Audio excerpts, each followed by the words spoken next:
couple people have asked about the status of Mr. Blackie and Darth Vader in the Feral Cat Project, so I want to bring you up to date on that. We've had a pretty big snowfall here in Dearborn, Michigan. I think that before it's all over, we may have as many as 10 inches total, so good snowfall. Here's what we do, although we haven't seen the cats in some time. Step number one is we dig a channel out here. This is the cat's path based on the footprints that we've seen from them before. So this is the path that they would likely follow to our house. There's two paths. There's a northern path. This is the one used by Darth Vader. He likes to go underneath that bush and make just a quick security check where no one can see him for a second, and then he comes out over here. So Darth Vader will take this north trail, and he uses that to come in and inspect the cat houses. At this intersection, this is where Mr. Blackie comes. He uses the south trail. So the south trail goes up here, and Mr. Blackie's little security check is underneath these evergreen bushes right here. And even though we haven't seen him in a while, this is what we've seen him doing in the past.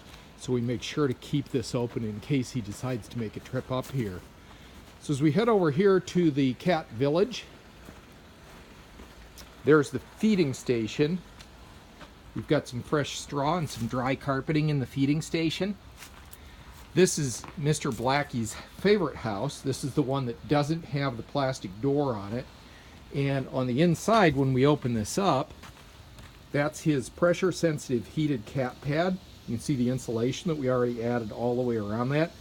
The gray heated cat pad doesn't start to get warm until Mr. Blackie sits on it, so it's pressure-sensitive. And the roof of this is black shingles, so it collects sunlight and warms up very quickly. So between those two things, that stays pretty comfortable if he decides to show up. As I say, we haven't seen him in too long as far as I'm concerned. We cleared all the snow from back here. There's the big two-story cat house, which the two of them have shown a little bit of interest in, but haven't used a great deal. This is the one that has the flexible refrigerator-style doors. And I think that's part of what kind of freaks the cats out. They don't like to use those too much. It has doors on both sides, and that was something that we learned early on feral cats like to have. But in general, we just keep this snow cleared out in case they do decide to make a visit. Shovel all the snow back into the backyard back there, so when it does begin to melt, it doesn't drain back into the cat village.